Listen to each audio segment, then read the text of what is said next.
Guarantee नहीं, क्योंकि कोई भी काम करने पर 6 त्रुटियां हैं, उनमें से कोई ना कोई रह ही जाती। 6 क्षेत्र बताए तो साधन तो पूरे होंगे नहीं। कलयुग में आयु कम होगी, क्लेश ज्यादा होंगे। क्लेशों में घिरा हुआ जीव कैसे कल्याण को प्राप्त करेगा, आपने ऐसा कुछ नहीं लिखा उसके बारे में। इसलिए आप ऐसी कोई रचना करो जिसमें मात्र भगवान की भक्ति और नाम की महिमा, क्योंकि मैं भी भगवान की भक्ति करके देवऋषि पदवी को प्राप्त किया है मैंने। नहीं तो मैं भी पहले एक दासी का पुत्र था। नारद जी ने अपने पूर्व जन्म का वृतांत सुनाया। पहले मैं दासी का पुत्र था। मेरी माँ संतों की इस आश्रम में जाकर के सेवा किया करती थी। संतों के पास मैं भी जाता था। संत 4 महीने के बाद हमारे गांव से विदा लेने लगे। चतुर्मास जो होता है, संत एक जगह बैठ करके अपना नियम करते चतुर्मास। तो नारद जी जिस गांव में रहते थे अपने माँ के साथ, उसी गांव में संत महात्मा आए थे और चतुर्मास किया था। तो उनकी माँ सेवा करने जाया करती थी, आश्रम में झाड़ू लगा देती, बर्तन साफ कर देती थी, पुष्प ला के दे देती थी, फल ला के दे देती थी। नारद जी साथ जाते थे, छोटे थे बालक 5 वर्ष के। संत इनको आशीर्वाद देते, बैठ के कथा सुनाते थे। प्रसाद जो बच जाता था वो प्रसाद नारद जी ग्रहण कर लेते थे। अब संत जब जाने लगे, नारद जी को दुख हुआ।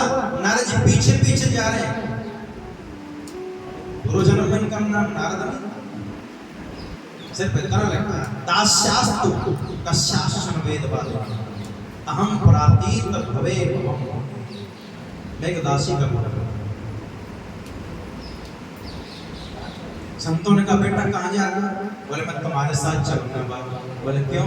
बोले नहीं, तुम बड़ी अच्छी कथा सुनाते हो, प्रसाद भी देते हो, इसलिए बाबा मैं तुम्हारे साथ चलूंगा। संतों ने कहा नहीं बेटा, तो छोटा है, 5 साल का है, अभी अपनी माँ के पास रहे, तेरी माँ अकेली है, रोएगी वो। रोक कुछ दिनों बाद ऐसा हुआ, माता एक दिन गौशाला में गाय का दूध दुहने गई। रास्ते में कोई सर्प पड़ा हुआ था, उसके ऊपर पैर पड़ गया, सर्प ने काट लिया माता की बच्ची, और छोटा बालक रोने लगा। रोने के बाद थोड़ा शांत हो गया। उसने कहा माँ तो चली गई, अब मैं आराम से संतों के साथ रह सकता हूँ, अब कोई नहीं है मेरा। फिर संतों के आश्रमों में जाता था, तीर्थ यात्राएं करता था, कभी अकेला जंगल में। और जो संतों ने रास्ता बताया था वही नाम जपता हुआ एक दिन एक वृक्ष के नीचे बैठा हुआ था। और जैसा संतों ने बताया वही ध्यान कर रहा था। अंदर हृदय में एक तेज प्रकाश, बहुत तेज प्रकाश। आंख खोल करके देखा तो प्रकाश सामने भी दिखाई दे रहा, लेकिन कुछ दिखाई नहीं दे रहा, इतना ज्यादा तेज था प्रकाश। वो छोटा सा बालक था, उसने कहा भैया तुम कौन हो, बड़े तेज प्रकाशमान हो, मुझे दिखाओ तुम कौन हो, दर्शन तो दो। आकाशवाणी हुई, नारद इस जन्म में तुम्हें दर्शन नहीं होगा, अभी तुम्हारी भक्ति कच्ची है, अगले जन्म में तुम मेरा दर्शन कर पाओगे और तुम्हें मेरा रोज दर्शन होगा, तुम देवऋषि पदवी को प्राप्त करोगे। नारद जी महाराज ये सुनकर के तुम नाचने लगे, बड़े प्रसन्न हो गए। अगले जन्म में भगवान का दर्शन होगा, अब इसमें नाचने वाली बात क्या है? कोई अब हमें कोई कहे अगले जन्म में तो नहीं होगा, बोले महाराज इस जन्म की बताओ ना, अगला कौन ने देखे। लेकिन नारद जी प्रसन्न हुए, नाचने लगे। और ऐसे भक्तमाल में एक कथा आती है, एक भक्त इमली के वृक्ष के नीचे बैठ के भजन करता था। नारद जी आए, नारद जी ने क्या कर रहे हो? बोले भजन कर रहा हूं। बोले किसका? बोले भगवान का। बोले मिले कभी? बोले फिर कभी तो मिले। बोले नारद जी तुम पूछ के आओ ना, तुम तो रोज जाते हो उनके पास। बोले ठीक है पूछो। नारद जी दूसरे दिन गए, बोले प्रभु आपका एक भक्त है इमली के वृक्ष के नीचे बैठ के भजन कर रहा है, क्या उसे दर्शन होगा? बोले हाँ होगा। बोले कब? बोले इमली के वृक्ष में जितने पत्ते हैं उतने जन्मों के बाद। हाँ इमली के वृक्ष के पत्ते कितने छोटे होते हैं, अरबों खरबों पत्ते होते हैं, बोले इतने जन्मों के बाद। वो दूसरे दिन नारद जी गए, बोले भैया पूछ का है क्या नारद जी? बोले हाँ पूछा है। बोले क्या बताया? बोले जितने इमली के वृक्ष में पत्ते हैं उतने जन्मों के बाद तुझे भगवान का दर्शन होगा। वो खड़ा हुआ और नाचने लगा। नारद जी ने कहा नाचने क्या बात? बोले कंफर्म तो हो गया कि दर्शन होगा, अभी तक तो यही नहीं पता कि होगा, अभी तक तो यही नहीं पता था कि दर्शन होगा कि नहीं होगा, अब कंफर्म तो हो गया। और इतना नाचा भगवान उसी समय प्रकट हो गए। नारद जी ने कहा तुम कितने झूठे हो? बोले मैं तो झूठा नहीं। बोले मुझे सुबह तो कहा था इतने जन्मों के बाद दर्शन होगा, तुम तो अभी आ गए। बोले नारद जी क्या करूं, इसके भाग्य में ऐसा ही लिखा था। जो आज ये खुश हुआ है, इतना प्रसन्न हुआ है मेरी भक्ति में, इतना मुझे याद करके नाच रहा है, वो इतने जन्मों के बाद ही इसका संयोग बन रहा था, लेकिन इसने तो अभी बना लिया। भगवान किसी जन्म के चक्कर में नहीं आता, भगवान किसी तपस्या के वशीभूत नहीं होता है। भगवान तो सिर्फ जिस दिन भाव बन जाएगा ना, उसी समय भगवान को आना पड़ेगा। चाहे वो भाव एक जन्म में बने या किसी समय बन जाए, या उसको लेने के लिए अरबों जन्म लेने पड़े, भगवान किसी जन्म के चक्कर से नहीं बनता, तपस्या से नहीं बनता, साधन से नहीं बनता। अगर बनता है ना तो भाव से, भाव के वशीभूत हो जाता है। इसीलिए तो कहा गया है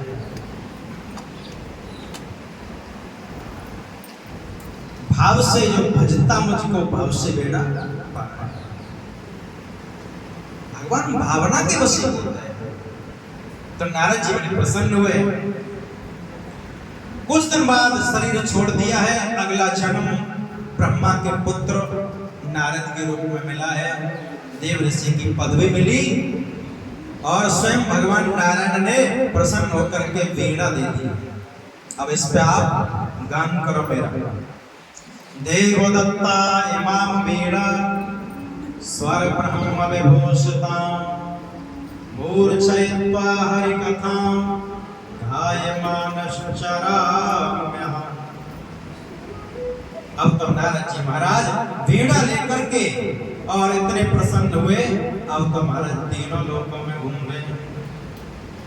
और ये बात नारद जी ने व्यास जी को समझाई। व्यास जी मैं भक्ति के कारण ही यहाँ तक पहुँचा हूँ, तो आपने अभी तक जितने ग्रंथ लिखे हैं ना, 17 पुराण बनाए, वो भगवान की भक्ति नहीं लिखी उन्होंने, भगवान के नाम की महिमा और लीलाओं का वर्णन नहीं किया है।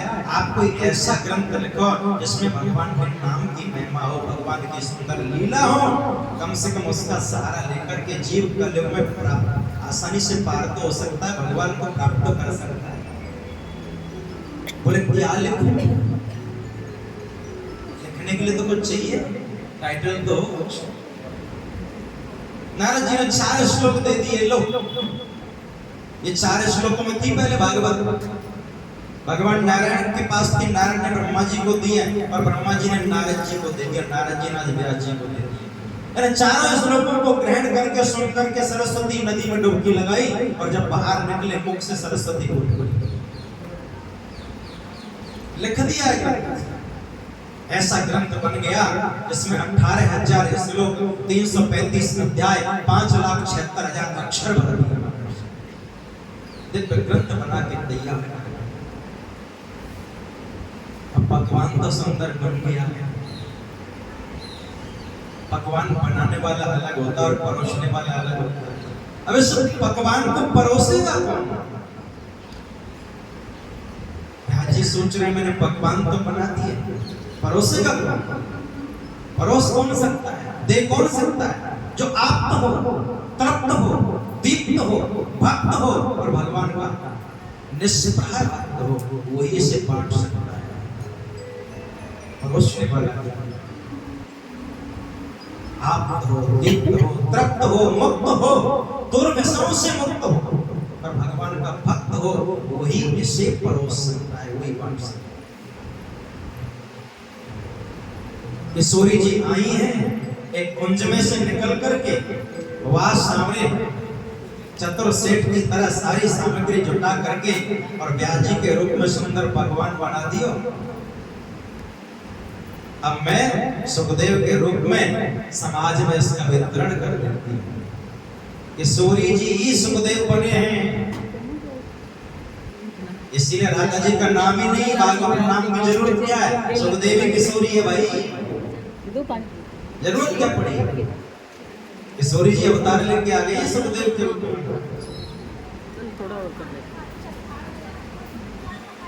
और किशोरी बांट सकती है।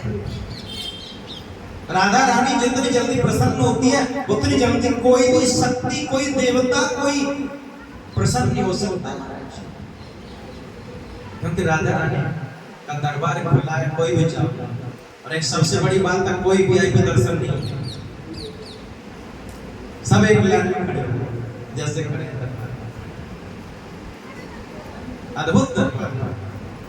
लाडली जी किशोरी जी सुखदेव के रूप में आई हैं और समाज में उसका वितरण किया है। और भैया देखो, बनाने वाला चाहे कितना भी सावधानी से भगवान बनाए, कितना भी मन से बनाए, लेकिन जब तक परोसने वाला ठीक नहीं होगा तब तक व्यक्ति को ग्रहण करने में सुख नहीं मिलेगा। देखो, बनाने वाला अलग होता है, परोसने वाला अलग होता है।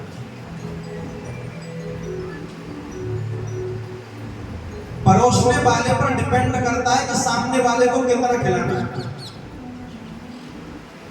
खाने वाले की इच्छा नहीं होती है, खाने वाला तो अपने हिसाब से अपना खाना खा ही रहा है, लेकिन परोसने वाले में इतनी सामर्थ्य भगवान देता है, वो चाहे तो जितना वो खा सकता है ना उससे 2 गुना खिला देगा उसको, क्योंकि भाव ऐसा होना चाहिए। लेकिन आज सुबह से आदमी काम पर गया, घर में शाम को आया, बोले खाओगे तो नहीं, अब क्या काम,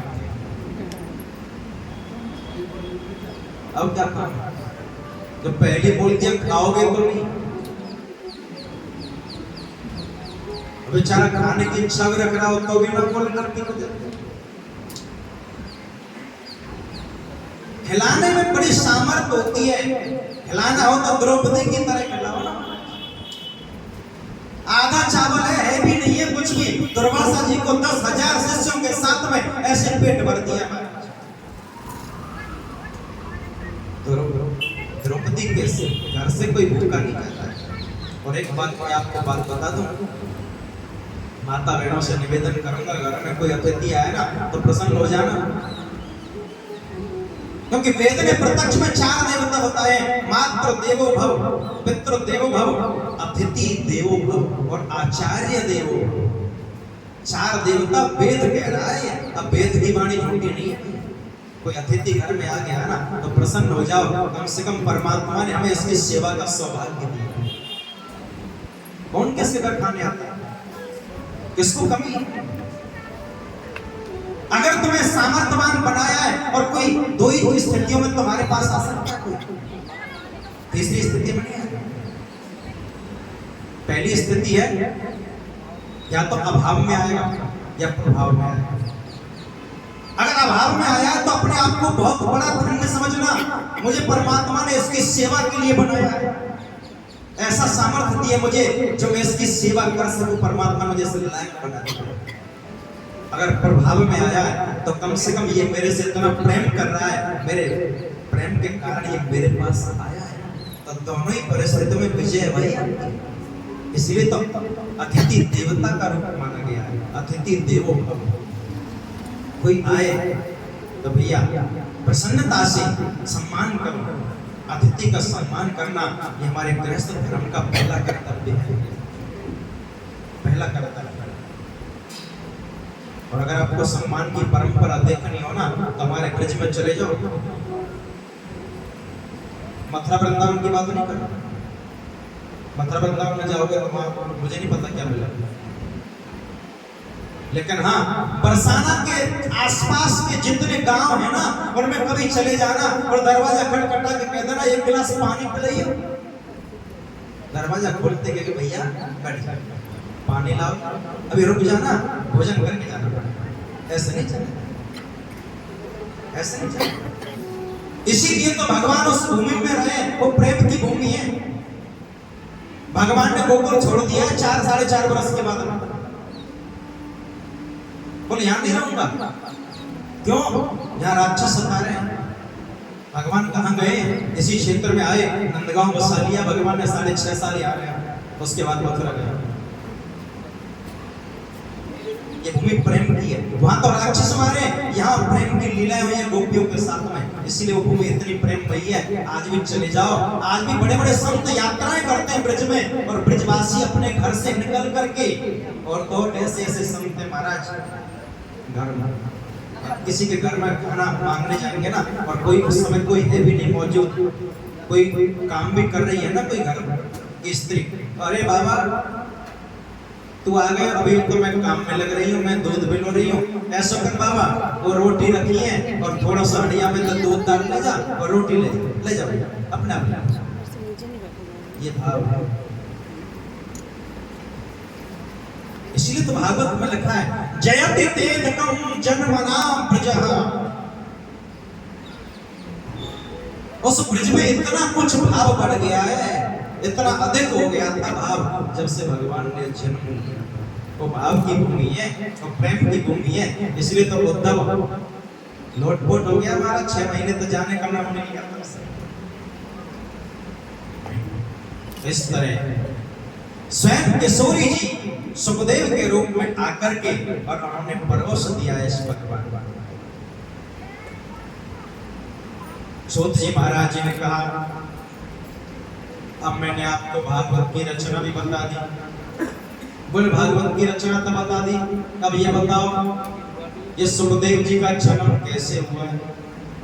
वैसे भागवत में तो सुखदेव जी के जन्म की कोई ज्यादा लंबी कथा नहीं दी है, सिर्फ इतना लिखा है सुखदेव जी जन्म लेकर के और जंगल की ओर भाग गए, व्यास जी उनको पीछे पीछे दौड़ रहे पकड़ने के लिए, इतना लिखा है। यम प्रव्रजन्तमेनोपेत मपेत कृत्यं द्वैपायनो विरह कातरयाजुः पुत्रेति तन्मयतया तर्भो अवनेदु तं सर्वभूत हृदयं मुनिमानतो अस्मि। पीछे दौड़ रहे, लेकिन कोश की संहिता में कथा आती है जो सबको याद है कि भगवान शिव जी से पार्वती जी ने पूछा है तुम्हारे गले में माला किसकी है? फिर पार्वती जी को ये कहा कि मैं अमर हूँ। ये सब पता है, ये कोश की संहिता की कथा भागवत की नहीं, क्योंकि जब नारद जी के द्वारा पता चला है देवी पार्वती को कि आपने कोई पूछा भगवान शिव के गले में ये माला जो है मुंडों की, इसमें किसके? भगवान शिव से पार्वती जी ने पूछ लिया है। भगवान शिव बोले देवी ज्यादातर तो तुम्हारे से, बोले मैं इतनी बार मर चुकी, तुम एक बार क्यों नहीं मरे? बोले हाँ। बोले ऐसा तुम्हारे पास क्या है? बोले हमारे पास है अमर कथा। बोले हमें भी दे दो। नादातव्यम नादातव्यम नादातव्यम कदाचन। तो किसको दोगे? देयं शिष्याय शांताय विष्णु भक्ताय च। किसको अधिकारी है? जो शिष्य है, इसका मतलब परंपरा से दीक्षित, शांत है, भगवान का भक्त। और भक्ति का पहला लक्षण है शांत। अगर शांति में कोई रह रहा है ना तो समझ लेना भक्त की श्रेणी में आ जाओगे। शांति पहला लक्षण है भक्त का। बोले तो इसका मतलब मैं शांत नहीं रहती? बोले शांत रहती तो पूछती, प्रश्न नहीं करती। प्रश्न कौन करेगा? जिसके मन में दुविधा हो। भक्त के मन में कभी दुविधा नहीं होती। जिसके मन में दुविधा आती है ना वो भक्त नहीं होता। भक्त तो कहता है प्रभु तू जिस हाल में रखेगा ना और रहना।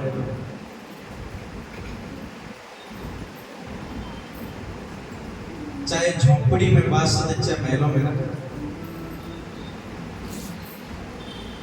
वो शिकायत नहीं करता। भक्त शिकायत का अधिकारी नहीं है। भक्त कभी शिकायत ही नहीं करी।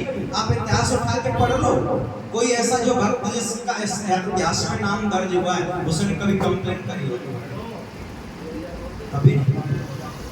जो शिकायत करता है, जिसके मन में दुविधा है, वो भक्त हो ही नहीं सकता। लेकिन पार्वती नहीं मानी है। भगवान शंकर ने कहा तो चलो एकांत में दी जाएगी, क्योंकि कोई सुन ना ले। दूसरा एक गुफा में चले गए जो आज अमरनाथ के नाम से जानी जाती है। पहले वह सब जीवों को भगवान शंकर ने त्रिशूल से भगा दिया, लेकिन तोते का एक अंडा रह गया था। कथा के प्रभाव से बड़ा हो गया, उसमें से तोता निकल गया और कथा सुनाई है। और देखो, जहां दो व्यक्ति हो, कथा हो रही है, सुनने और सुनाने वाला, तो वहां पे अंधेरा भी था गुफा में। और अब बात एक और आती है, भगवान शिव जी जब कथा करते हैं ना तो आंख बंद करके करते हैं, समाधि में आंख खोल के नहीं करते। अब आंख बंद करके अंधेरे में बैठे हैं, सामने वाला सुन रहा है, सो गया, ये कैसे पता चलेगा? तो सामने वाले का कर्तव्य है प्रत्येक बात का जवाब दे, हाँ मैं जवाब दूं। और ऐसा ही हुआ, कथा चल रही है, महाराज के प्रसंग में पहुंच गई। महाराज चल रहा था, भगवान शंकर महाराज का वर्णन कर रहे हैं, देवी पार्वती मैं भी महाराज में गया हूं। अच्छा, आप भी गए? बोले हाँ, बड़ी विचित्र महाराज हुआ, अनंत गोपियां, अकेले कृष्ण? हाँ, अकेले कृष्ण। अब देवी पार्वती जी भगवान शिव की बात छोड़ करके ये सोचने लगी, वहां लट्ठा नहीं बजा भाई, इतनी गोपियां, अकेला कृष्ण, किसके साथ नाचा होगा, किसके साथ रास किया होगा? और उस महाराज के प्रसंग में मन उलझ गया, हुंकार भरना बंद हो गया। अब यहाँ लोग कहते हैं पार्वती जी सो। एक बात हम अपनी बुद्धि से सोचे, वो जगत की माँ है, जगदम्बा है, वो कभी सो सकती है? सोना, जागना, उठना, बैठना, ये सब मनुष्य के रोग हैं, देवता और भगवान के नहीं। भगवान कभी सोता नहीं। ये विसंगति बातें हैं जो कहते हैं हम सो गए, सो नहीं सकते। वो जगदम्बा है भाई। सोना, बैठना, उठना, जागना, खाना, पीना, निद्रा, गर्मी, सर्दी, ये सब संसार में मनुष्य के रोग हैं, देवताओं पे लागू नहीं ये चीज। मन उलझ गया है प्रसंग में, और कथा भगवान सब करते रहे, और हुंकार भरता रहा तोता जो अंडे में से निकल गया है। कथा कहां तक हो गई? कथा वहां तक पहुंच गई, भगवान श्री कृष्ण इस धरा को छोड़ करके गोलोक पहुंच गए।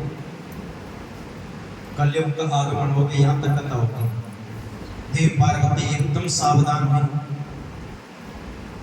प्रभु अभी कथा चल रही है। बोले देवी तुम कहां चली गई? बोले मैं तो महाराज के प्रसंग में खो गई। बोले तो फिर तुम्हारी जगह ये जवाब कौन दे रहा है, हुंकार कौन कर रहा है? बोले मुझे नहीं पता। भगवान ने नेत्र खोल के देखा, एक तोता बैठा है। बोले वो ये तो चोरी हो गई, तो इसलिए तुम कह रहे थे नहीं सुना, ये तो चोरी। भगवान शिव ने त्रिशूल उठाया, मारने के लिए भागा, और व्यास जी की पत्नी वेटिका सरस्वती नदी के किनारे, सरस्वती नदी में खड़े होकर सूर्य आराधना कर रही थी। सूर्य भगवान को जल दे रही थी, और जैसे मुख खोला, ओम सूर्याय कहने के लिए मुख में तोता चला गया, अंदर चला गया मुख के द्वारा, गर्भ में चला गया। भगवान शंकर आए, व्यास जी तुम्हारे पास हमारा चोर आया है। व्यास जी ने कहा भोले बाबा तुम्हारा क्या चुरा लिया जो तुम्हारे पास है? तुम्हारे पास तो है ही कुछ, सब तो बांट दिया तुमने। बोले नहीं, हमारी कथा चुरा। कहाँ है? तुम्हारी पत्नी के घर में चला गया है। व्यास जी ने समझाया, भगवान शंकर वहां से वापस लौट गए। 12 साल हो गए, निकले नहीं सुखदेव वहां से। सुख माने तोता, इसलिए तो नाम सुखदेव हुआ, तोते से ही तो बने हो। 12 साल हो गए, व्यास जी कहे बेटा बाहर आ जा, तेरी माँ को बड़ा कष्ट हो रहा है। बोले नहीं आऊंगा। क्यों? बोले बाहर भगवान की माया है और माया में फंसना नहीं चाहता। भगवान ने आकाशवाणी करके और अंदर सुखदेव जी को दर्शन दे करके कहा है, सुखदेव तू बाहर आ जा, तुझे मेरी माया नहीं लगेगी, तू मेरी माया से दूर रहेगा, मेरी माया का कोई प्रभाव नहीं होगा तेरे ऊपर। तब सुखदेव जी बाहर निकले 12 साल बाद, और जैसे बाहर निकले तो तुरंत जंगल की ओर दौड़े। व्यास जी पीछे पीछे दौड़ते आ रहे हैं। बेटा रुक जाओ, ते पायो वो बिरह कातर आज भाव पुत्री की तन में थया। वृक्ष देख रहे हैं, व्यास जी पागल हो रहे हैं। वृक्षों ने व्यास जी को समझाया, व्यास जी इतने मुंह में फंस गए, तुम्हारा एक पुत्र अगर घर छोड़ के चला गया तो तुम इतने दुखी क्यों हो रहे? अरे हमें देखो ना, हम अपने पुत्रों को, वृक्ष का पुत्र कौन है? फल। हम अपने फलों को अपने पास रखते हैं कभी? समाज के भले के लिए दे देते हैं। तुम एक पुत्र नहीं छोड़ सकते समाज के लिए। वहीं से व्यास जी को ज्ञान प्राप्त हुआ है और व्यास जी लौट गए वहां से अपने आश्रम में आके बैठ गए।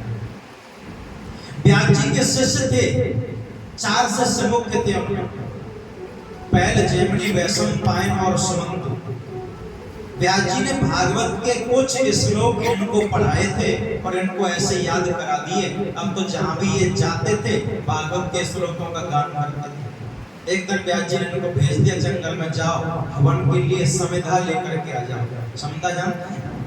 हवन की लकड़ियों को समिधा कहते हैं। समिधा लेकर के यज्ञ के लिए ये चारों से समिधा लेने जंगल में गए। भागवत के उन्हीं श्लोकों का गान कर रहे हैं जो याद कराए थे व्यास जी। उनमें से 2 श्लोक मुख्य थे। पहला श्लोक था भगवान के रूप के बारे में और दूसरा था स्वभाव के बारे में। उन्होंने पहला श्लोक गाया, वरापीणं नटवर वपु कर्णयो कर्णिका विभ्रदवांस कनिक कपिशं वैजयन्ती चमालां रंध्रान वेणोरधर सुधया पूरयन गोपवृन्दै वृन्दारण्यं स्वपद रमणं प्राविशद गीत कीर्ति। इसमें भगवान की सुंदरता का वर्णन, भगवान कैसे सुंदर है। वरहा पीड़म नटवर, वरहा माने दूल्हे जैसा वेश, हर समय दूल्हे के वेश में रहते हैं। नटवर चलते तो नटकी जैसी चाल उछलते हुए चलते। कर्णयो कर्णिकारम, और कनेर का फूल लगाते एक कान में और ऐसे चलते हैं उछलते हुए, गर्दन उछालते हैं ऊपर की ओर, फूल उछल जाता है। पैर दूसरे कान पर उसे धारण कर लेते हैं, एक ही कान में करते हैं। चलते चलते नटकी जैसी कला दिखाते हैं, गर्दन हिलाई, ऊपर फूल उछला, दूसरे में ले लिया, फिर हिलाई, दूसरे में ले लिया। ऐसे तो खेल कर रहे हैं। कर्णयो कर्णिकारम विप्रदवांस कनिक कपिशं वैजयन्तीं चमालां रंध्रान वेणोरधर सुधया पूरयन गोपवृन्दै। और हाथों में बंसी है, उस बंसी को जब अधरों पर रख लेते हैं, उसमें जब स्वर भरते हैं और जब स्वर की ध्वनि को ही सुनता है तो वो भी मोहित हो जाता है। भगवान का ऐसा सुंदर रूप का वर्णन। सुखदेव जी उसी वन में छुपे हुए जहां वो समिधा बीन रहे थे। सुखदेव जी ने जब भगवान के बारे में सुना, सुखदेव जी ने कहा उसके पास तो जाना पड़ेगा। इतना सुंदर, अगर इतना सुंदर है तो उसे प्राप्त करना पड़ेगा। और खड़े हो गए चलने के लिए, पर सोचने लगे रूप तो पता चल गया है, ऐसा भी स्वभाव तो जान लो पहले कैसा है। स्वभाव खराब हुआ तो काम ठीक नहीं है जानना। अगला इस श्लोक पर उन्होंने बोला स्वभाव के बारे में, अहो वक्यं स्तनकालकोटं जिह्वाशयापायदप्यसादवे लेभे गतं धातृचितां ततो वन्यं कं वा दयालुं शरणं व्रजे। स्वभाव कैसा भगवान का? बोले स्वभाव तो भैया ऐसा है, एक पूतना राक्षसी मारने के उद्देश्य से आई, स्तन पर कालकूट विष लगा करके और उसे भी मार करके वो गति दे दी जो अपनी माँ यशोदा को भी दी थी। इतना तो दयालु है। किसी से भगवान ने पूछा, भगवान से किसी ने पूछा, आपने मारने वाली को, जहर पिलाने वाली को माता यशोदा की गति दे दी? बोले क्यों? बोले उसने जहर पिलाया था। बोले तुम्हें जहर दिखाई दे रहा, दूध भी तो पिलाया था। मुझे दूध दिखाई दे। बात इतनी तो है, हम जहर को याद रखते हैं, भगवान सिर्फ दूध याद रखते हैं। दुनिया में आप चाहे कितनी भी अच्छाई कर लेना, और जिस दिन गलती हो जाएगी ना, सारी अच्छाई धुल जाएगी, गलती को पकड़ के दुनिया बैठ जाएगी। और आप कितनी भी गलतियां आपसे हो गई हो, और एक बार अंतिम बार भगवान के सामने जाकर के हाथ जोड़ के कह देना, प्रभु मैं तेरा और तू मेरा, बस फिर देखो प्रभु अपना लेंगे, हजार गलतियों को माफ कर देंगे, हजार गलतियों को क्षमा कर देंगे। गुण है भगवान तो कहता भैया मुझे सिर्फ गुण दिखाई देता और दुनिया को अवगुण दिखाई देता, गुण पर ध्यान नहीं देती दुनिया। इतना ही तो अंतर है, ऐसा स्वभाव है। सुखदेव जी महाराज के कदम अब नहीं रुक पाए। उन्होंने कहा जो सुख समाधि में नहीं मिल पा रहा था वो इसके रूप में मिल गया, वर्णन में मिल गया। इतना सुख मिल गया है, वो कितना सुंदर है, कितना अच्छा है। मैं उससे जाके मिलूंगा। और जैसे बाहर निकल के आए जंगल में से ढूंढते ढूंढते, ये आवाज किधर से आ रही थी? व्यास जी के शिष्यों के पास आ गई। और सुनाओ भैया उसके बारे में, और सुनाओ, बड़ा अच्छा है। बोले हमें तो इतने ही आते। बोले और कहाँ मिलेंगे? बोले हमारे गुरुजी के पास तो 18,000 है। भागवत में 18,000 श्लोक तो है। हमारे गुरुजी के पास तो ऐसे 18,000 है। बोले कहाँ है तुम्हारे गुरुजी? बोले चलो, क्या नाम है? श्री कृष्ण द्वैपायन व्यास जी। बोले तुम्हारे गुरु है वो? बोले तुम उनको जानते हो क्या? बोले हाँ। कैसे? इस शरीर के पिता हैं वो। सुखदेव जी के पिता ही था। सुखदेव जी ने ये नहीं कहा मेरे पिता हैं, ये कहा शरीर के पिता हैं। नाता शरीर से होता है, आत्मा तो परमात्मा का रूप है। सुखदेव जी महाराज चले गए उनके साथ में, और जैसे व्यास जी ने देखा हुआ, जिस पुत्र को दौड़ रहा था पकड़ने के लिए, रोक रहा था, रुक नहीं रहा था, वो भगवान की प्राप्ति के लिए जंगल चला गया, घर छोड़ दिया, और आज भागवत की प्राप्ति के लिए घर में आना पड़ रहा है उसे। सुखदेव जी जैसे आए, व्यास जी ने 18 पुराण रख दिए, पता बेटा कौन सा पढ़ना है? सुखदेव जी महाराज ने सबके बीच में रखी, भागवत को खींच लिया, इसे सुनाओ मुझे, इसे पढ़ाओ। 17 पुराण बोले सुखदेव जी से, हमें भी ग्रहण कर लो। बोले नहीं नहीं, मैं तो भागवत ही ग्रहण करूंगा। तो 17 पुराण का इतनी महिमाएं भागवत की? बोले बहुत महिमाएं। तो 17 पुराणों ने भागवत को अपने माथे पर उठा लिया, सिर पे रख लिया। श्रीमद् भागवत पुराण तिलकम यद वैष्णवानां धनम। भागवत को 17 पुराणों ने तिलक की तरह माथे पे सजा लिया है। कल जिन जिन ने भागवत सिर पर रखी है तो कोई छोटा पुण्य नहीं होता है भागवत को सिर पर रखने का। 17 पुराणों ने मूर्तिमान होकर के अपने माथे पर भागवत रूपी तिलक सजाया है। जिसके सिर पर भागवत रख जाती है ना, वो तीर्थ बन जाता है। वो शरीर नहीं रह पाता, फिर उस शरीर में भगवान का नित्य निवास हो जाता है। भागवत स्वयं भगवान है, क्योंकि 17 पुराणों ने माथे पर रखा है भाई। भागवत में लिखा है, श्रीमद् भागवत पुराण तिलकम यद वैष्णवानाम धर्म। ये इतना बड़ा वैष्णवों का धर्म। सुखदेव जी महाराज को व्यास जी महाराज ने 18,000 के श्लोक एक एक करके याद करा दिया, पढ़ा दिया है। सूत जी महाराज ने कहा 88,000 रस्सियों से और क्या सुनना चाहते हो? बोले अब ये बताओ, आपने ये तो बता दी भागवत कैसे लिखी गई, सुखदेव जी का जन्म कैसे हुआ, अब ये बताओ परीक्षित कौन था जिसने सुनी ये कथा? और परीक्षित का जन्म महाभारत। भागवत अगर निकली है तो महाभारत से निकली है। जहां महाभारत विराम ले रही है वहां भागवत प्रारंभ हो रही है। भागवत में तीनों हैं, गीता भी है, महाभारत भी है और रामायण भी है।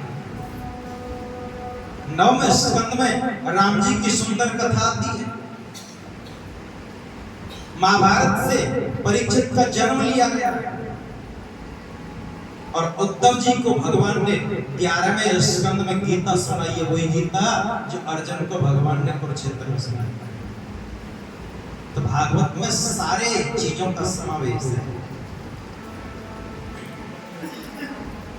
परीक्षित के जन्म की कथा सुनाई है। यदा मृदे कौरव संजया वीरेश्वतो वीरगतं गतेश प्रकोदराभिद्य गदाभिवर्षः भगिनोरुदण्डे धृतराष्ट्रपुत्रे। बात उस समय की है जिस समय कौरवों की सारी सेना मिट चुकी थी, मर चुकी थी, मात्र कुछ बचे थे जिनमें दुर्योधन असमर्थ हुआ पड़ा। दुर्योधन की ऐसी दशा भीम ने कर दी, गदा का प्रहार कर, जांघें टूट गई, पड़ा हुआ है। अश्वत्थामा बचाए, कृतवर्मा बचाए, कृपाचार्य बचाए, 4 व्यक्ति बचे थे, बाकी सब मारे गए। तो अश्वत्थामा बोला दुर्योधन की दशा को देख करके, मित्र अगर तुमने मुझे सेनापति बनाया होता ना तो हम कब का युद्ध जीत गए होते। मेरी इच्छा थी सेनापति बनने की और युद्ध जिताने की, लेकिन तुमने मुझे सेनापति नहीं बनाया। और मैं तो अभी भी कह रहा हूं मुझे सेनापति बना दे। अर्जुन बोला सेनापति तो जब बनोगे जब सेना होगी। सेना तो बची नहीं, 4 तो बचे। बोले कोई बात नहीं, इन 4 को ही बना दो। क्योंकि कईयों की इच्छा होती है सिर्फ पद भी मिल जाए, पद की लालसा।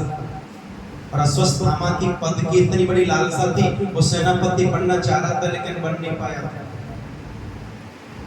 दुर्योधन से जब ज्यादा कहा, दुर्योधन की जंघा से रक्त निकल रहा था, अपने अंगूठे से लिया और अश्वत्थामा के माथे पर तिलक कर दिया, तो सेनापति बन गया।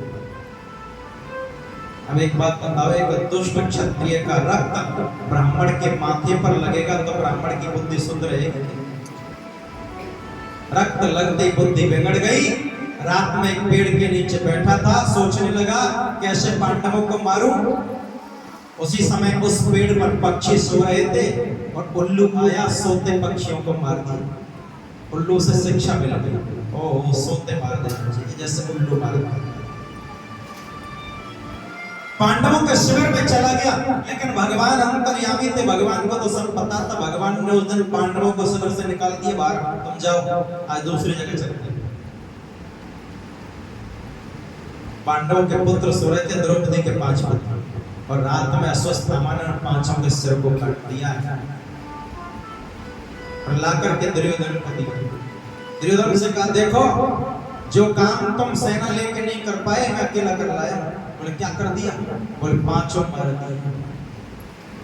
अच्छा, ला भीम का सिर दे जिसने मुझे मारा। और जैसे भीम का सिर दिया वो तो भीम का नहीं, भीम के पुत्र। दुर्योधन ने हाथ में लेकर के बता दिया ये भीम का सिर नहीं है अश्वत्थामा, तूने ऐसा लगता है 5 पांडवों को नहीं 5 पांडवों के पुत्रों का वध कर। उसी समय हर्ष और शोक एक साथ प्रकट हुआ है, जिससे दुर्योधन की मृत्यु हो गई। प्रातः काल हुआ, द्रौपदी को जब पता चला मेरे 5 पुत्र मार दिए गए, रोते हुए अर्जुन के पास आई। अर्जुन ने कहा चिंता मत करो, तुम्हारे आंसू जब पहुंचूंगा जब उस आतताई का सिर काट के ले आऊंगा और तुम उसके सिर पर बैठ कर के अपने पुत्रों की अंत्येष्टि का स्नान करना, चिंता मत करो। और भगवान कृष्ण से कहा कि सब रथ निकालो, दुष्ट का पीछा करो। अश्वत्थामा का पीछा किया गया और अश्वत्थामा ने जब देखा मेरे पीछे अर्जुन का रथ दौड़ा हुआ है, क्या करूं, बचने का कोई उपाय नहीं है, तो अश्वत्थामा ने अपने बचाव के लिए ब्रह्मास्त्र छोड़ दिया। अब ब्रह्मास्त्र छोड़ तो दिया, लेकिन ब्रह्मास्त्र का पूरा ज्ञान नहीं था उसको, अधूरा ज्ञान था। अगर परिस्थिति बस लौटाना पड़ जाए वापस तो लौटा नहीं पाएगा, ज्ञान नहीं है, सिर्फ चलाना जानता है, वापस लौटाना नहीं जानता। और जहां अधूरा ज्ञान होता है ना, वो एक खतरनाक होता है। भाई दो स्थिति होनी चाहिए, या तो नो नॉलेज या फुल नॉलेज, बीच का तो काम खराब करता है। या तो जानकारी हो तो पूरी हो, नहीं तो बिल्कुल अनजान। अश्वत्थामा ने छोड़ दिया, अब अर्जुन की तरफ आ रहा है। अर्जुन ने पुकारा है कृष्ण कृष्ण कृष्ण महाभाव भक्तानां भयंकर तमेको दह्यमानानां तवर्गोऽसि संसृते। हे कृष्ण, मेरी ओर अश्वत्थामा ने ब्रह्मास्त्र छोड़ दिया, दौड़ा हुआ आ रहा, क्या करूं, बचाओ। भगवान कृष्ण बोले अर्जुन, मैं अश्वत्थामा को बोलूं भी तब भी वो जानता नहीं है लौटाना। बोले तुम क्या कर, बोले तुम भी ब्रह्मास्त्र छोड़ दो। दोनों ब्रह्मास्त्र ब्रह्मांड में टकराएंगे, फिर क्या होगा प्रभु? बोले फिर मैं देखूं, अभी तो बचाव करो ना फिलहाल, क्योंकि ब्रह्मास्त्र से ही रोका जा सकता है। मैं चाहूं तो रोक दूंगा, लेकिन अगर मैंने रोक दिया ना तो ब्रह्मा जी का वरदान झूठा पड़ जाएगा, क्योंकि ब्रह्मास्त्र ब्रह्मा जी का अस्त्र, उसी तो ब्रह्मास्त्र कहा गया।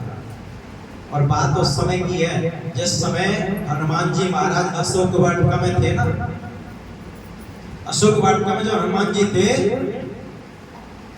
तो मेघनाद ने ब्रह्मास्त्र छोड़ दिया हनुमान जी को बांधने के लिए। अब हनुमान जी सोच रहे हैं बंधे या ना बंधे, क्यों? क्योंकि हनुमान जी भी बंधन से परे हैं, हनुमान जी को कोई बांध नहीं सकता, अतुलित बलशाली है वो।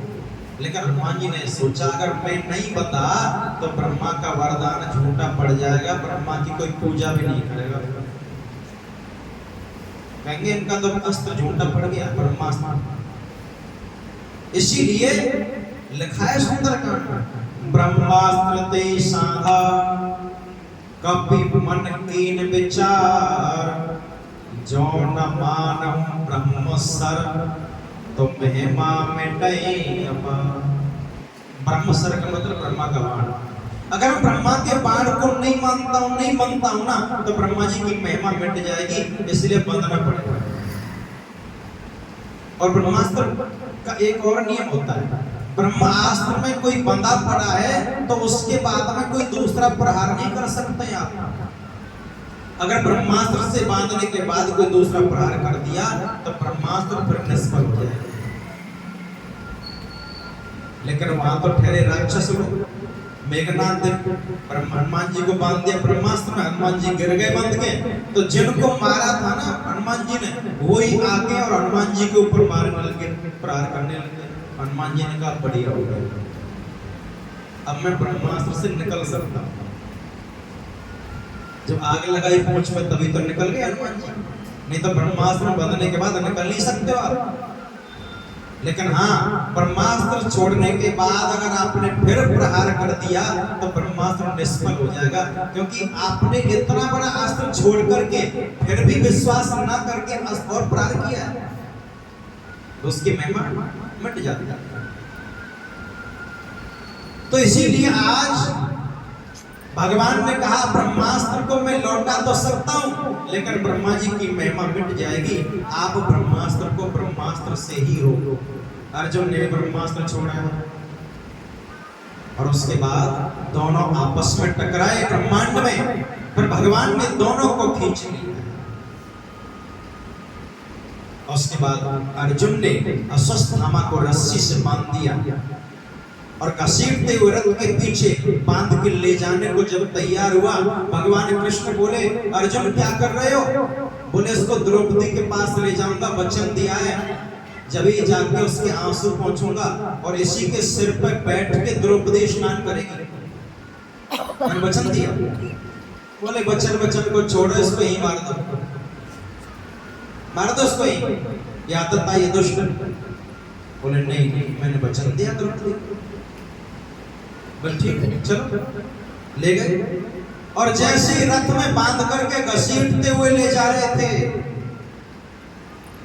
द्रौपदी के सामने लाए और द्रौपदी ने जब देखा गुरु का पुत्र अश्वत्थामा अर्जुन उसे रथ के पीछे बांध करके घसीटता हुआ ला रहा, उसी समय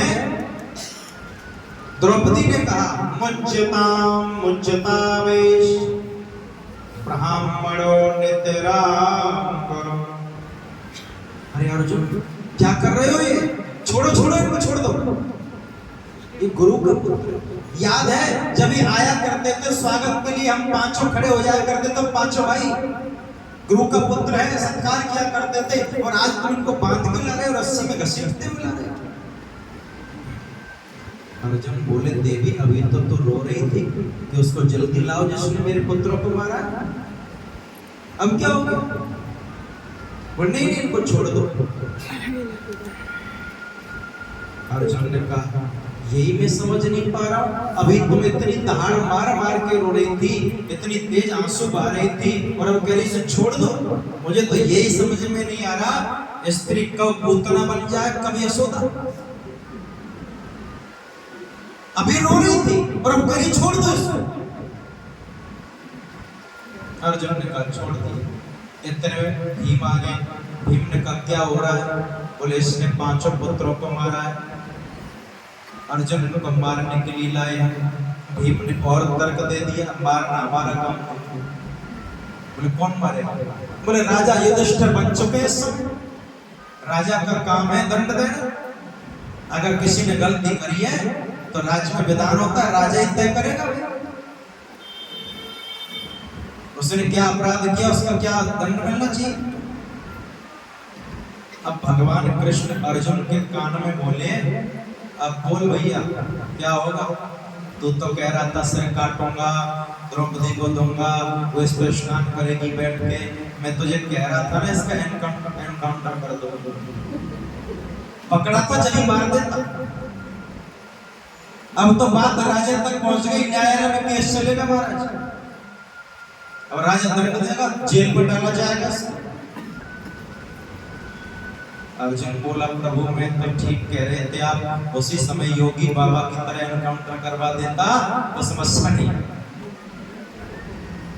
हमारे योगी बाबा ऐसे करते हैं। उन्होंने कहा केस चलेगा, केस में आज तक किसी को जब फैसला हुआ है क्या? सीधा एनकाउंटर करो। और महाराज जिस समय बाबा योगी ने कमान संभाली ना, 1.5 साल के अंदर 1500 बड़े बड़े खूंखार आतंकी जेलों में गए जी, हमें अरेस्ट करो। बोले क्यों? नहीं तो मारे जाएंगे एनकाउंटर में, कम से कम यहाँ रोटी तो खाएंगे पड़े पड़े। ऐसा हाल हुआ था और होना भी चाहिए। भगवान ने कहा है अर्जुन से, अर्जुन ने तो एक कह रहा था इसे मार दे, वही जब पकड़ा था। बोले प्रभु ठीक कह रहे थे। इतने में युधिष्ठिर जी आए। युधिष्ठिर ने कहा क्या हो रहा है? बोले आप न्याय करो, इसने पुत्रों को मारा है, इसे क्या दंड मिलना चाहिए?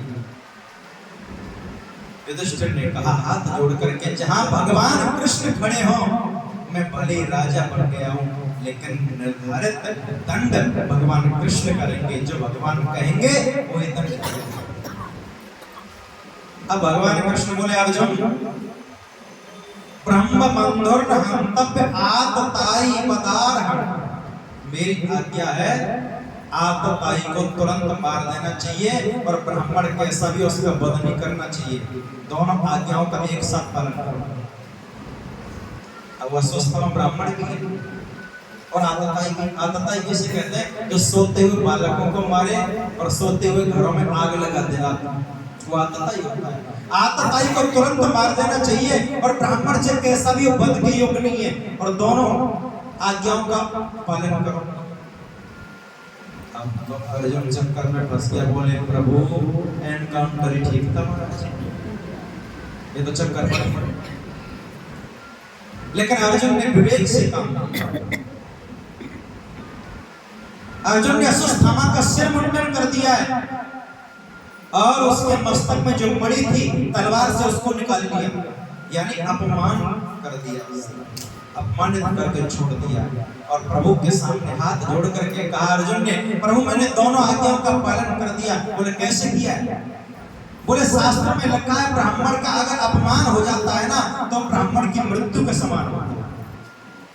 ये शरीर से जीवित भी है और शास्त्र के हिसाब से मर भी चुका है। भगवान ने कहा अर्जुन इसीलिए तो तू मेरा मित्र है, तूने परिस्थिति में भी धैर्य धारण किया, विवेक से काम लिया। और कोई भी परिस्थिति आ जाए ना विवेक को नहीं छोड़ना चाहिए, विवेक से काम लेना चाहिए। कई बार ऐसी स्थिति आ जाती है जहां पर निर्णय लेना कठिन हो रहा है ना, तो वहां धैर्य धारण करके आपको विवेक से काम लेना चाहिए। नहीं तो जल्दबाजी में या क्रोध में या भावनाओं में बह करके कोई ऐसा फैसला हो जाएगा जो आपको जीवन में बहुत दुख दे सकता है। इसीलिए कभी भी विवेक से काम लें, जब भी आवश्यकता पड़े। इस तरह भगवान श्री कृष्ण अर्जुन से कहने लगे, अर्जुन अब उस दुष्ट चला गया, लेकिन अश्वत्थामा चला तो गया है, फिर भी शांत नहीं बैठा है। उसे जब ये पता चला कि मैंने पांडवों के 5 पुत्रों को मार दिया, लेकिन अभिमन्यु की पत्नी उत्तरा के गर्भ में बालक है और वो पांडवों के वंश को आगे चला सकता है, तो मुझे उस बालक को भी नष्ट कर देना चाहिए ताकि इनका वंश नष्ट हो जाए। ये सोचा और उसने उत्तरा के गर्भ में, अभिमन्यु की पत्नी उत्तरा के गर्भ में ब्रह्मास्त्र छोड़ दिया। और उत्तरा पीड़ित हुई है ब्रह्मास्त्र से, द्रौपदी की शरण में गई। द्रौपदी से कहा, माता मेरे गर्भ में बहुत पीड़ा हो रही है, ऐसा लग रहा है कोई मुझे मारने का प्रयास कर रहा है, मेरे गर्भ में कोई अस्त्र छोड़ा है जो बहुत पीड़ा दे रहा है, अग्नि की तरह जल रहा है मेरा गर्भ, मेरी रक्षा करो। कहाँ है मेरे पितामह अर्जुन, भीम, नकुल, सहदेव, महाराजा युधिष्ठिर मेरी रक्षा करेंगे, कहाँ है बताओ जल्दी। द्रौपदी ने कहा, पुत्री इनके पास जाके क्या करेंगे? अरे माता मुझे बचाएंगे? बोले ये तुझे नहीं बचा सकते। क्यों? पुत्री मेरे ऊपर भी एक बार संकट पड़ा था, हमारी सभा में दुर्योधन के कहने पर दुष्ट दुशासन मुझे निर्वस्त्र करने का प्रयास कर रहा था। मैं गई थी युधिष्ठिर के पास, मैं गई थी भीम के पास, नकुल सहदेव के पास, अर्जुन के पास, सबने सिर नीचे कर लिया, मुझे कोई देख नहीं पाया, बचाने की बात दूर है। मेरी पुकार नहीं सुनी थी इन्होंने, तुझे ये बचाएंगे? मैं पिता में भीष्म के पास भी गई थी, महाराजा धृतराष्ट्र थे उनके पास गई थी, जितनी सभा में बैठे थे ना सबके पास जाकर के मैंने पुकारा था, मुझे बचा लो, मेरी लाज लुट रही है, लेकिन कोई बचाने नहीं आया। द्रौपदी ने कहा, मुझे बचा नहीं पाए थे। उत्तरा ने कहा, तो माता तुम्हें बचाया किसने था? अरे बेटी एक ही तो है वो बनवारी, एक ही तो है वो गिरधारी। और याद रखना जिस समय द्रौपदी की लाज लुट रही थी भरी सभा में, भगवान उस समय द्वारका में सत्यभामा के साथ में चौपट खेल रहे थे। एक चाल चलते थे, तुरंत दरवाजे की ओर भागते थे, फिर आते थे, फिर चलते थे, फिर भागते थे। सत्यभामा ने कहा, प्रभु ऐसा क्यों कर रहे हो, दरवाजे की ओर क्यों भाग रहे हो? सत्यभामा, आज भारत की नारी पर संकट आया है। द्रौपदी की लाज लूटी जा रही है। बोले तो बचाने क्यों नहीं जा रहे, यहाँ क्या कर रहे हो? बोले मैं तो जा रहा हूं, वो मुझे पुकारी तो नहीं रही, वो तो जा रही है अर्जुन के पास, नकुल सहदेव भीम युधिष्ठिर के पास, भीष्म के पास, मेरे पास मुझे पुकारी तो नहीं रही। बोले फिर दरवाजे की ओर क्यों भाग रहे हो? बोले इसलिए भाग रहा हूं, अगर वो गलती से मुझे पुकार भी ले और मुझे जाने में देर न हो जाए बस। और श्रोताओं एक बात कह देता हूं, द्रौपदी के मुख से इतना निकला था गोविंद कहने के लिए, गो। इतनी देर में तो भगवान ने पहुंच के साड़ी में चीर बढ़ा दिया। विंद तो बाद में, विंद निकला था ना जब तक तो बहुत साड़ी चल चुकी थी। भगवान तो आतुर होए न थे, मुझे पुकारे तो सही में जाऊं। और वो तो भैया भक्त की आतुर होते हैं। जब भक्त पे कष्ट आता है ना तो भगवान के हृदय में पीड़ा होती है। भगवान कहता है, अरे पागल मूर्ख, दुनिया को छोड़, तू मुझे पुकार और देख तेरा कष्ट भी नहीं काटता। लेकिन हम मूर्ख होते हैं, भावनाओं में बह करके इस दुनिया को पुकारते हैं और दुनिया ने आज तक किसी को बचाया नहीं। भगवान को पीड़ा होती है जब कोई कष्ट आता है भक्त के ऊपर, वो तो तैयार हो जाता है, दरवाजे पे खड़ा हो जाता है वो तो, कि एक बार पुकारेगा ना तो मैं तुरंत दौड़ा चला जाऊंगा। गज ने पुकारा था, नंगे पैर दौड़ कर चला गया।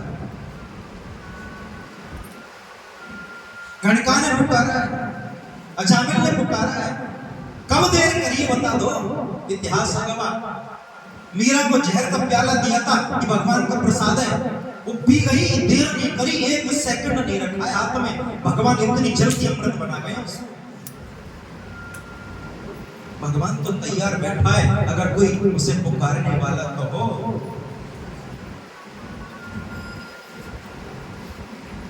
गो कहा था जब तक चीर चल चुका है, विंद तो बाद में मुख से निकला है। अब गोविंद कहने में गो और विंद के बीच में कितना टाइम है?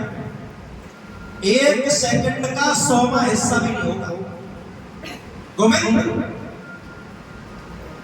इतनी देर में तो भगवान ने जाके चीर चला दिया गो कहने पर,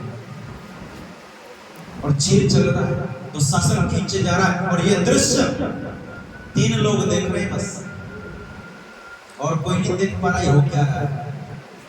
एक तो महात्मा विदुर देख रहे हैं, वहां प्रभु कृष्ण का पीतांबर चला रहा है, पीतांबर द्रौपदी के ऊपर लपेटा जा रहा है। या फिर द्रौपदी को पता चल चुका था मेरे गोविंद राम चले, या कृष्ण को पता था। और विदुर महात्मा ने तो कहा भी था, अरे दुष्ट दुशासन, तू द्रौपदी की साड़ी नहीं खींच रहा, कृष्ण का पीतांबर खींच रहा है। और कृष्ण का पीतांबर कौन खींच सकता है? कौन खींच सकता है?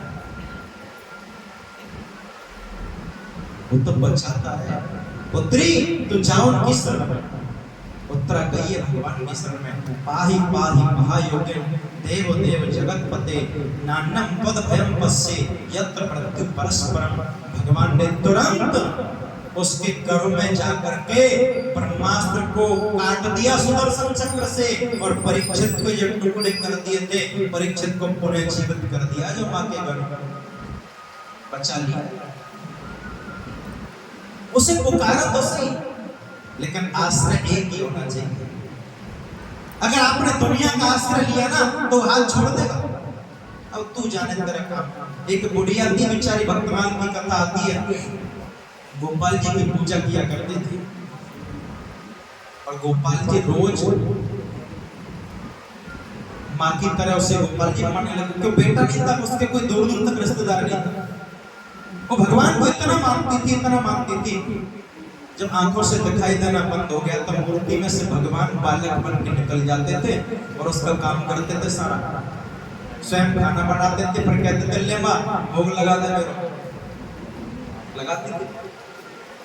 एकदम कोई दूर दराज का कोई रिश्तेदार कहां से पता नहीं भटकता हुआ आ गया, उसने राम राम करी, बेटा कौन है?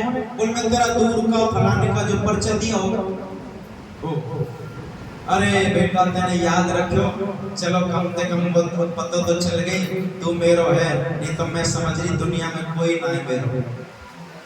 भगवान ने कहा हम तो धोखे में ही चल रहे, हम तो धोखे में थे, इसका मतलब हम तो सोच रहे इनका कोई नहीं, हम बन जाते, लेकिन इसका तो है। भगवान दूसरे दिन नहीं है, रो रो के परेशान हो गई, पुकारा प्रभु क्या हुआ?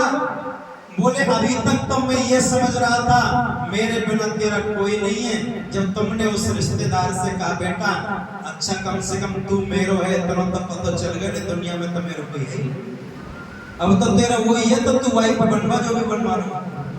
भगवान आए नहीं, भगवान ने कहा नहीं मैं वहां नहीं जा सकता जब द्वारी चाल चल रहा है, एक तरफ हो जाओ, या तो इधर हो जाओ या उधर, बेड़ा पार है। ना तो हम दुनिया की बन पाते हैं ना भगवान की बन पाते हैं, बीच में लटक के मर जाते हैं। एक तरफ हो जाओ, डिसाइड कर लो, या तो दुनिया में ही हो जाओ यार, दुनिया को ही भगवान मान लो, कोई बात नहीं, कहीं कम से कम कहीं तो लाभ उठा लो। भगवान ने उत्तरा के गर्भ की रक्षा करी। भगवान अब जाने को तैयार हुए। भगवान ने अर्जुन से कहा अर्जुन अब आप रथ आगे निकालो और मुझे द्वारका जाना है। भगवान रथ में सवार होकर के और द्वारका की ओर जाने लगे।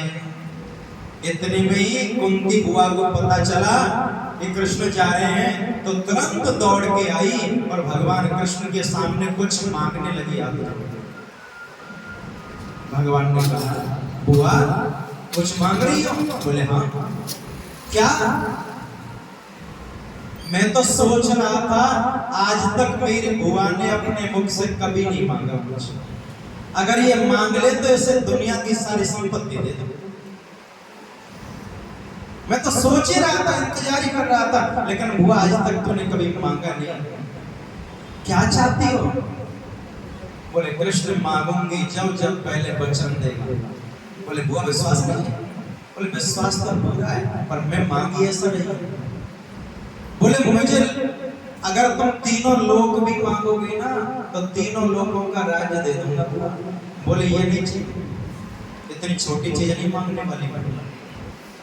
इंद्र भयभीत हो गया था जब ये कहा ना भगवान ने तीनों लोग भी मांगोगे दे दूंगा।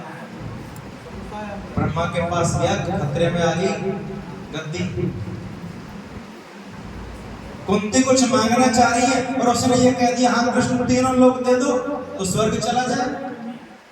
ब्रह्मा ने समझाया इंद्र कुंती इतनी मूर्ख नहीं है जो इतनी छोटी चीज मांगेगी। बोले इंद्रासन से भी कोई बड़ी चीज है? बोले इंद्रासन क्या है? तीनों लोग क्या है जो मांगने जा रही है? भगवान ने कहा बुआ मैं पक्का वादा करता हूं जो मांगोगे दे दो। 26 श्लोकों में स्तुति करी है और अंत में ये कह दिया विपदः सन्तुनः शश्वत तत्र तत्र जगद्गुरो भवतो दर्शनम यत् स्याद पुनर्भव दर्शन। कृष्ण देना है ना, विपदः सन्तुनः शश्वत, विपत्तियां दे। अब जैसे विपत्ति का नाम सुना कृष्ण सोचने लगे शायद संपत्ति मांग रही है, गलती से जीव लड़खड़ा गई। ऐसा हो जाता कई बार, आदमी कहना तो कुछ चाह निकल कुछ जाता, गलती से हो जाता है, शायद जीव लड़खड़ा गई है। भगवान बोले बुआ संपत्ति? बोले ना मैंने संपत्ति कब कहा है? कृष्ण है मैं तो सोच रहा था गलती से विपत्ति। बोले नहीं संपत्ति नहीं मांगी मैंने विपत्तियां मांगी। कृष्ण ने कहा बुआ पेट नहीं भरा, कितनी विपत्तियां आई तेरे पास? अब तक तो रही कहां थी? विपत्तियों में तो रही थी। तेरे पुत्रों का हक छीन लिया गया, उनको चूहे में छल से हरा दिया गया, तेरी पुत्र वधू को निर्वस्त्र करने का प्रयास किया गया, लाक्षा गृह में तेरे पुत्रों को मार के जलाने का प्रयास किया, अज्ञातवास दे दिया, वहां मारने का प्रयास किया, तो क्या अभी भी पेट? बोले कृष्ण अब सुन, विपत्ति भी एक दिन की, विपदा संतुना शाश्वत, शाश्वत का मतलब हमेशा जब तक जीवित रहूं, तत्र तत्र, और जहां रहूं वहां विपत्तियों में रहूं बस। बोले क्यों मांग रही हो? बोले कृष्ण एक बात बताओ, जब मैं विपत्तियों में थी तो बचाया कृष्ण, उन विपत्तियों से हाथ पकड़ के कृष्ण निकाला था, तुमने निकाला था। जब मेरे पास विपत्तियां थी तो हाथ पकड़ने वाला परमात्मा था, और आज परमात्मा तुम संपत्ति देके हमारे जीवन से दूर जा रहे। मुझे ऐसी संपत्ति नहीं चाहिए, मुझे तो वो विपत्ति अच्छी है जिसमें परमात्मा तो साथ हो, हाथ पकड़ने वाला, सुख के माथे सिर पर है जो नाम हृदय से जाए, बलिहारी व दुखी जो पल पल नाम रटा है। कृष्ण वैसे तो दोनों तुम्हारे ही हैं, मुझे दोनों ही प्यारे हैं, परंतु मुझे विपत्तियां दे। सुख भी मुझे प्यारे हैं, दुख भी मुझे प्यारे हैं, छोड़ू मैं किसे भगवन, दोनों ही तुम्हारे